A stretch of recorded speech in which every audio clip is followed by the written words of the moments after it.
3, 2, 1. Salut, kilomètre 22 de Run and Talk, et comment vous dire, je suis embêté, voilà, par le sujet que je me suis moi-même posé à l'épisode précédent. Vous savez, à chaque fin d'épisode, je fais Next Skill et j'annonce la thématique de l'épisode suivant. Et là, on s'est perdu, en fait, c'était la thématique dont j'avais imaginé parler et que j'avais clairement annoncé à la fin du kilomètre 21. Mais ça, c'était juste avant le grand raid de la Réunion et l'histoire que l'on connaît. Et là, je suis doublement, voire triplement embêté parce que, un, j'aime pas participer à l'agitation d'une actualité. Clairement pas. C'est pour ça d'ailleurs que j'ai mis un peu de temps à produire cette vidéo. Deux, j'aime pas les vidéos polémiques putaclic qui sortent sur ce type de buzz. Et trois, comme c'est un gars que j'entraîne qui a gagné le grand raid, je veux pas que cette vidéo relance la polémique ou, ou soit le support pour faire la leçon ou le malin. Voilà. Ceci étant dit, puisque le sujet a été annoncé et puisque l'idée n'était pas là, on va quand même essayer d'en parler. Allez, c'est parti. Blablabla, blablabla, blablabla, et là, on s'est perdu. Alors là, quand j'ai cette phrase dans un compte rendu de course ou un SMS, en fait, c'est un peu toujours la même histoire que je lis ensuite. Et à force de lire régulièrement ces histoires, je me suis dit qu'il y avait quand même peut-être 2-3 pièges à éviter quand on sent que la rubalise fait défaut sur le chemin.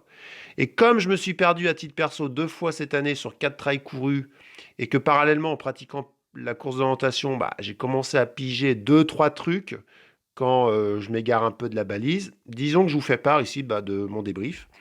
Et c'est ça, à vrai dire, le vrai thème de cette vidéo. Le premier truc, je crois, c'est de se mettre dans l'ambiance.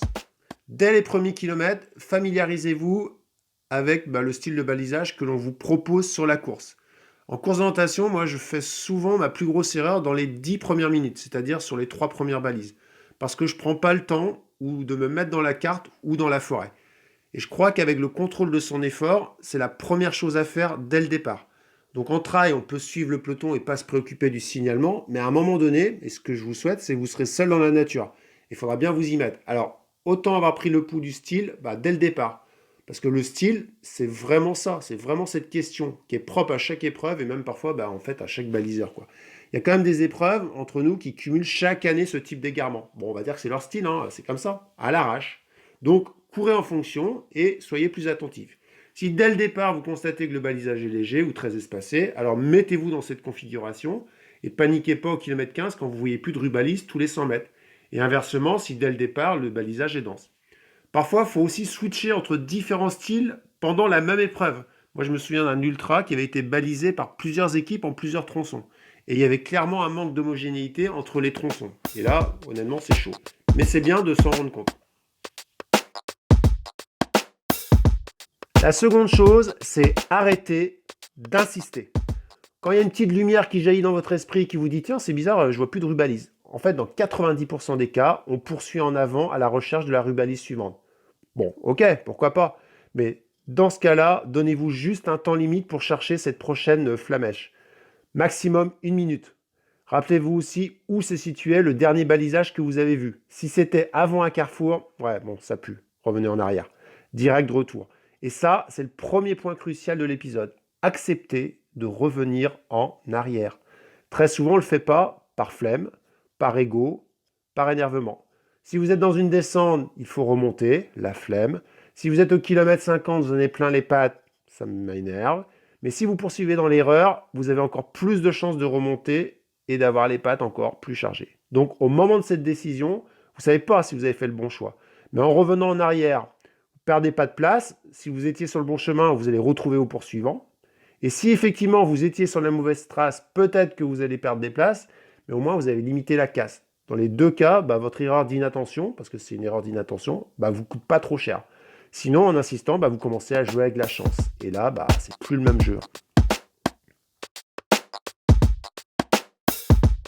Malgré les 2 premiers conseils, vous êtes quand même perdu. Bon, ça arrive, hein, c'est comme ça. Donc, vous vous perdez, vous allez courir plus longtemps et donc vous allez faire plus de bornes. Et pourtant, énervé, vous allez accélérer pour rattraper les places perdues. Vous voulez rattraper votre erreur. Mais en fait, une connerie comme ça se rattrape jamais. Limitez déjà les dégâts et ce sera très bien. Alors, si vous vous perdez, au mieux, vous conservez l'allure de départ, mais souvent ralentissez pour au moins sauver votre fin de course et rentrer. Cette phase d'énervement, de recherche de parcours, c'est un moment où l'on bourrine, où l'on oublie de boire, de manger, où on sort de ses routines, de sa course. Bref, on a déclenché tous les paramètres pour se mettre dans le mur. Donc il y a urgence à reprendre le fil et à l'adapter aux circonstances. Et ça, c'est chaud. Mais ça passe par là. Il y a beaucoup d'erreurs de balisage qui finissent par un abandon ou on fait une autre erreur supplémentaire.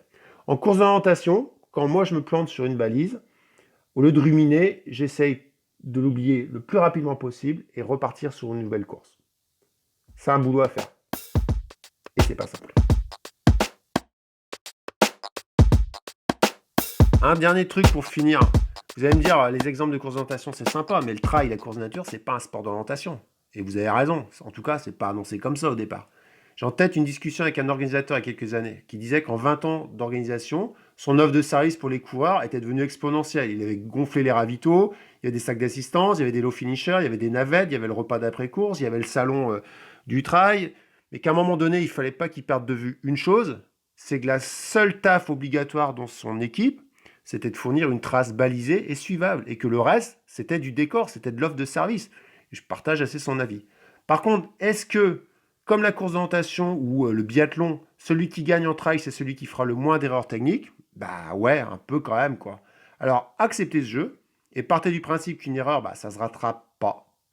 En tout cas, il faut limiter son impact pour la suite. Et que si vous commencez à calculer vos résultats finaux en enlevant à chaque fois vos erreurs, oui, très bien, mais vous serez toujours frustré, vous serez toujours dans le si, et c'est pas ça, la course à pied. Voilà. Bon, épisode fini. Allez, à bientôt. Ciao.